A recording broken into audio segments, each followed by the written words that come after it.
It's a beautiful night here in Paris, France, where today the 2015 League of Legends World Championship kicked off as the 16 best teams from around the globe converged on the City of Lights. Well, it's been fantastic first day, and we're here to talk about it a little more. I'm Eve Fischoks-Porter, joined here by Freak and the Fisho.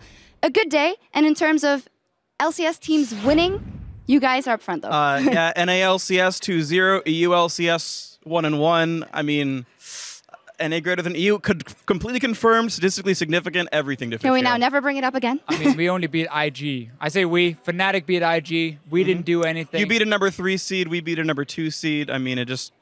We can talk about it a little more later, but we're going to take a look back at the opening ceremony from this morning is when everything kicked off here in Paris. Of course, all the players taking to the stage for the very first time. FLICKR, of course, the former champion there. Fnatic, who are the fan favorites, and we heard it in here. Some newbies like Huni, like Rainover taking the stage. It was some good stuff.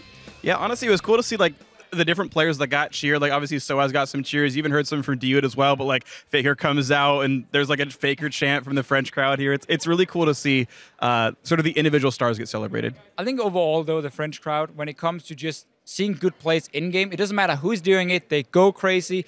Bangkok Titans, when they were so far down against EDG, they were still cheering for them, and that's what you want. Yeah, definitely. And we did see some good plays, and it started off with Fnatic versus IG straight off the bat. What a matchup there in Group B. All the analysts on the analyst desk called it for Fnatic. We obviously had a gut feeling, but it was incredibly convincing, which is something I hadn't expected. Yeah, a little bit more one-sided than expected, but IG is a team that's very much night and day. You know, very high highs, very low lows, where Fnatic has been more consistent in their performance. But overall in this game, pick and ban phase, I felt like Fnatic, especially with the last two picks like Hecarim and Azir coming in, really managed to counterpick the composition we saw from IG. And then also, IG looked so lost in the lane swap. From where they were sending Kid and Kitties, you know, where Zitai was running and Fnatic was just one step ahead, and that allowed them to take full control of the map early on. Yeah, and from that lead as well, they just kept the lanes pressured up. A lot of little things like the AD carry recall timings, BF sword versus pickaxe, and Kid had to do it because he was already behind. And things like this, Fnatic were winning basically every single lane, and from there, they got to pick which lanes they dived, where they went to. You got a Sivir to lead them in, and all of this just worked to Fnatic's favor. And I think this game is just so important for Fnatic now. We were a little bit worried looking at being like, okay, the first game is potentially against the best team in the group. So if Fnatic loses, what's the mentality going to be like? We have seen them as a team. Someone like Huni, he needs to have a good start to a tournament to really do well. So beating IG first is so key for this team going forward because they're obviously aiming for 6-0 in this group. Yeah, they are. And a couple of question marks we had about Fnatic maybe coming in was their early game and possibly Rainover in the jungle. He did fantastic on Elise, and I think they did right by prioritizing that pick for him. Well, that was the interesting thing is you have Kakao, who's, you know, kind of putting the name as like, a lot of people consider him the best jungler in the world, and he played a farm till 6, do nothing champion. And when every single lane is winning for Fnatic, that's not a good style. This Skarner was invisible. All you saw of him was his Spires getting captured by Fnatic, and Rainover was in the right place at the right time, got Huni the turret kill. He did enough. Riven, and then a jungler who cannot impact the map before level 6, and also give the chance for Fnatic to counterpick with like Azir, block the wall. Skarner needs to have flash every single time, and even if he has flash, if you fail that one, we saw it near the Baron, you could just get bounced back. Impossible game for Kakao to really have much of an impact. And then again with the failed lane swap from them, and this combo just fell apart. IG looked like a team we have seen a few times in the LPL, where they simply don't show up. I'm not worried, though. I think tomorrow they're going to bounce back big time. Yeah, we know how inconsistent they are, and we know that they have very high highs when it comes to it as well. And from the side of Fnatic, if you look at the rest of the group, I talked to them after the game. We have some teams here like CLG who are very clear about, you know, we can know it all the way. Fnatic, though, when I asked Yellow Star, he was tempered in it as well. And just saying, yeah, we'll see. We'll start looking at the group. Do you think that's the right mindset for them? Because they arguably have the highest pressure of Europe and maybe the West on their shoulders. Fnatic as a team, all season long, all the way back into Spring Split, they're like, you know what, one game at a time. We got to just get some synergy going with this new lineup. It worked for them. They got to MSI. Even after beating SKT, it wasn't, oh, great, man, we are awesome. It was like, okay, we have a lot of things to work on. We can become a great team. Now they win the first game in the groups, and they're still saying, next game, you know, one game at a time. That's the right mentality. There's no reason to go out and say you're going to win Worlds. I mean, show it. then okay, you can talk about it. And I'm actually really glad they dropped 2 games to Origin in the finals there in the European LCS, just to prove real quick before World starts, look, you guys are mortal. You nearly lost that series when you hadn't lost to them all year long, essentially. So that was a good gut check for them. And again, as you specifically asked, 1 game at a time, I think that is the right way to go about it. That's all you can ever do anyway. And it seems like they got good heads in their shoulders. Yeah, the only cockiness came out of Huni where it was like, I was actually a better Riven, but maybe we'll see that later. Another guy who shined in that matchup was, of course, Febiven, of course, as well. And Pyrotechnics caught up with him a little earlier to talk about that game versus IG. But I want to ask you a little bit about your preparation for IG, because you guys made that game, frankly, look easy. Yeah, our preparation was really good because we bootcamped in Korea for 1 month and we had really good practice there. We improved a ton. And we really didn't know what to expect from IG, even though we heard that they were a really strong Chinese team. But we never practiced against them, so they didn't really look that strong in this game. But I think I'm pretty sure they will look strong throughout the tournament. Throughout the tournament, we'll have to see what goes on with them, and of course for you guys as well. Well, yes, Febiven actually echoing what you said there. It's not because of this first loss that IG is out. He also thinks that they'll be able to show a bit more. Let's move on to our next matchup in Group B, because we had Cloud9 versus AHQ up next. Cloud9 an underdog in that position versus the LMS champion, which is a rare sight, and they turned it around. There were 3 grown men on the caster desk in this pick and ban phase screaming like little girls who just got the perfect Christmas gift. When we saw the Veigar coming in, and we just saw even the Darius from AHQ and so on. Like, there was so many of these picks we were hoping to see. And Incarnation just showed up big time. This siege comp they were running, AHQ as well, put themselves in a situation where they had such a risky composition. If they started falling behind and didn't completely snowball from the start, Cloud9 would just group up and start taking towers. So, Freak, as watching Cloud9, well, the whole summer split, what was the biggest difference for you in the team that you saw playing today? Honestly, this team looked like the team that was there running through the gauntlet. Like, this team took so long to gel. Incarnation was a miserable mid laner at the very beginning. He got good by the very end there. Sneaky got back to his old form as well. And honestly, C9, by the time they were good, was actually very, very good early game. They're so good at closing these games out. And so Sneaky on the Tristana, able to push turrets down. Incarnation splitting farm with Westor, and then team fighting really well. That's how this team seems to work. And High shot called the team around. 25-minute win, of course. Very impressive by these guys. Let's talk about the Veigar. I mean, it's been one of these picks. A lot of people were talking about it. Froggen has been spamming it in solo queue, and now more and more players are doing it. And everyone is saying, this is a pick, if you do not shut it down in the early game, it will just snowball completely out of control. The way you can stack your AP, the one you have 1.0 AP ratios on 2 abilities, and you have a massive AoE stun. Like, there's so many things where you look at a champion and think, this is too much. But he's just been, you know, so far down the list, and he's slowly been getting some buffs here and there. Now the teams are starting to play it. We saw the power of it with Tristana. I gotta give credit to Sneaky. The way him and Elimination played the early game against the Kalista, won that lane. That's what allowed Cloud9 to start snowballing from there, get a tower, get deep vision against Rengar, and then start sieging with Incarnation, who then landed stun after stun. Yeah, and there were some specific actually interactions with Veigar that's actually important against the comp they are versus. The cage actually stops dashes. If you're going to jump through it, you're going to get stopped. So that affects Kalista, that affects Braum, that affects Fizz, that affects... Rengar? Yeah, Rengar ult, like, literally just like won't reach people now. You have to set it up, but like when you see the exclamation point, you put a cage down, Rengar will not reach your carries anymore. These are all very big deals, and that may have been part of the reason he got picked, but you know, I think it's certainly a strong champion. I want to see how it plays out the rest of Worlds, because he's an interesting pick, and you know, a slow, immobile mage whose damage is inconsistent, mostly skill shot based. Yeah.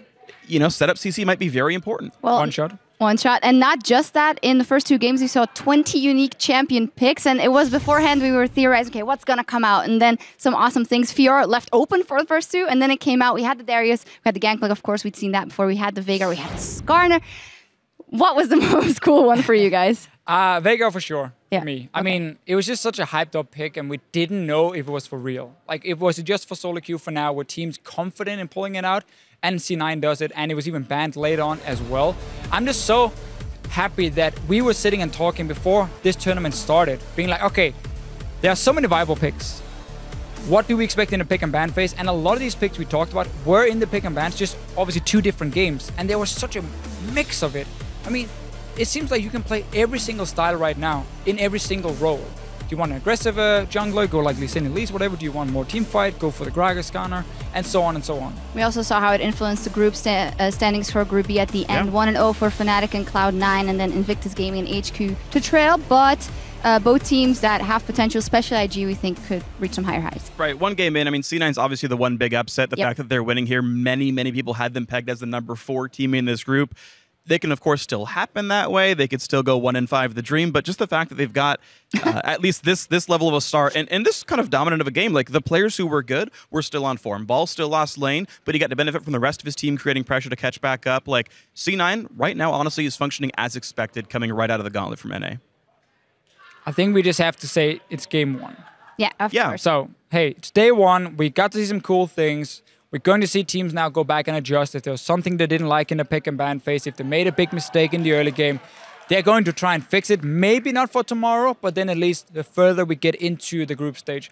Every single window really counts. When there's 4 teams, you only face each other twice, and it's just about getting out of groups at the moment. Yeah, and Fnatic and C9 was that 2 huge victories for them. Let's look at Group C. Let's touch on that, because there it was pretty much business as expected. SKT trumping H2K and EDG over BKT. I want to touch on SKT versus H2K, though. So was it more H2K showing up more than we had expected, or was it SKT playing a little bit worse than we had expected? I think H2K did exactly what we expect. All right. It was the same kind of playstyle, same kind of comp. They even went a few patches back and went like for the old Sivir composition, Gragas for Lulex. It was very simple. It was the same, again, set up tower dives with Lulex here. SKT just respected them. And they said, you know what, we're not going to try and risk anything. We're just going to play it fairly safe because we know we're going to outscale you and we know we have the advantage in terms of pushing the lanes with like a Z and Fiora. So that was what they played around. Gave a few openings to H2K, but they didn't really grab them, and that's why SKT won the game. Yeah, I agree with you that it kind of went business as usual, right? The H2K have a very good rehearsed lane swap game. In fact, I think throughout the day we kind of saw that one of the storylines I cared about was the Western style of lane swaps where you set up the 4v1 turret dive versus the Eastern style where you tend to like TP to lane and farm and no one touches you. The Western lane swaps tend to be winning. Those tend to work better for the NA and EULCS teams. You giggle? Today. But you giggle? No, you not agree? I agree 100%. I mean, I agree 100%. That's what we've shown so far. So if that changes, that changes. That's what we've seen so far. And H2K, right, in the first 15 to 20 minutes, have a good playbook to run from, and then they adapted very poorly to the one team fight where they fed Mar in a bunch of kills. Then he took off and the game was over. And as much as people like to give H2K a lot of credit for this one, as you said, it's business as usual. Yeah. SKT starts actually playing the game 15 to 20 minutes into the game. They don't make a lot of big individual plays. They play for the Dragons, and then if they get control, they take Baron and they win the game, and that's exactly what happened. This was like the standard SKT LCK game, essentially. And there were some good things for SKT. Question mark was like Marin coming into the tournament. Was he going to just keep playing tanks up top lane? What could he do on Fiora and so on? He showed up big time. Fantastic team fight from him and just becoming the big carry. And that was important because FLICKR didn't have the greatest game of his life. Ryu tried his best to try and get a few solo kills. Hey, got one. Didn't need the rest of his team to help, though, but he got 1 kill. Yeah, he did. H2K, I think they can still alter some things and maybe get a victory here in this group if things go correctly, because we saw the Bangkok Titans, of course, showing up versus EDG. Yeah. That didn't work out too good, so we'll see how this group evolves. Let's touch finally on Group A, though.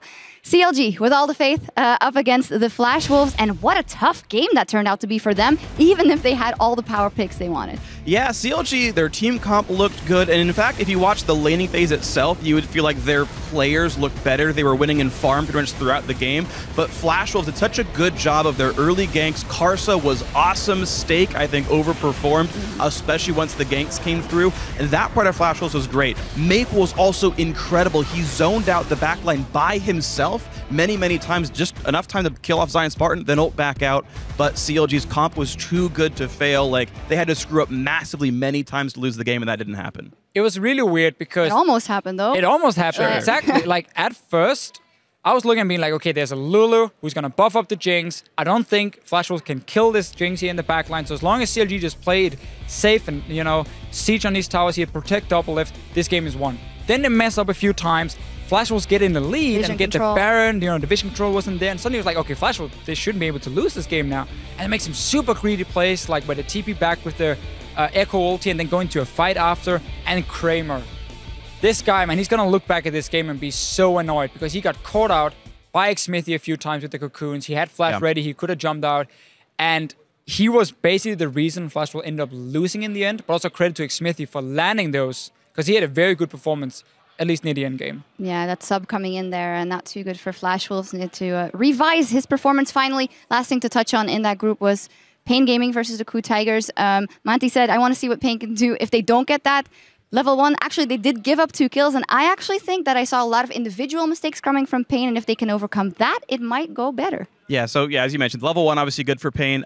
They again played the Western lane swap versus Eastern lane swap game better. Smeb going into lanes where every Western top laner knows he's going to get 4v1'd. Lo and behold, gets 4v1, dies a whole bunch, gives up turrets. Like this is died more. Well, sure, probably should have. Pain was like a little bit slow to a couple of these dives. There was one they chased the Lee Sin through the jungle. They're just pushing the damn turret down. So like you were seeing those misplays, and also. Dude honestly had some really questionable choices. Even in level 1, he could have gotten like a 5-man pulverize and just like did a late 2-man pulverize instead. Maybe jitters here. He went for some big flash engages that like had no teammates around. And honestly, like you can harp on Pain Gaming, but essentially like KU are a much better team, player for player, and it showed. KU should be the favorites to get out of the group as #1. Especially after that CLG. Yeah. Sure. And that's also why for Pain Gaming, the fact they played out the early game fairly well with the lane swap, looked like they knew exactly what was going to happen, at least the first few steps. And then sometimes they were like, again, as you said, overchase, maybe make the wrong decision. It does seem to me that if Flash Wolves or CLG has a bad game against Pain Gaming, they can lose, for sure. And then suddenly you have this group here where multiple teams can take games from each other. I still do think, though, Pain Gaming, they're going to look for the win. I'm not sure they're going to get it. Well, to summarize what you began with, we have seen a lot today, but it was only day 1 and everything continues tomorrow. Let's take a look at that schedule to see what we have there. We're going to dive into Group D. Of course, we haven't seen any of those teams play yet. I'm going to start off with KT Rolster versus TSM. LGD will face off against Origin, and the Bangkok Titans will challenge SK Telecom. That'll be quite a rough game for them as well. It hits your streams tomorrow at 4 p.m. Central European Summer Time, 7 a.m. Pacific. That is actually the same as it was today, so nothing changes for tomorrow. And that's all from us here. Thank you guys very much for joining me to wrap up the day. We're going to sign off here from Worlds tonight, and we'll see you tomorrow. Au revoir. Au revoir.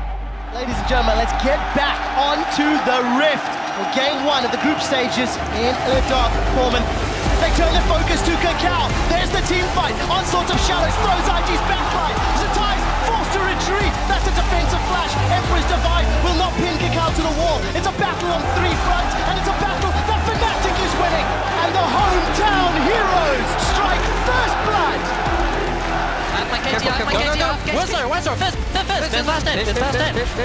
Nice. Cut back. This guy? He's done? Yeah, F, 14, 13. I'm pretty low. Cut back. Super low. Mountains jumped in, but he's down. It's Balls that takes him out. Ziv got stunned by the event horizon, and he's forced to flash away. What an upset in this group stage. Goes out, not gonna fly slow. Wow, Morin just eviscerates. Beautiful play. Double. Yeah, what an outplay.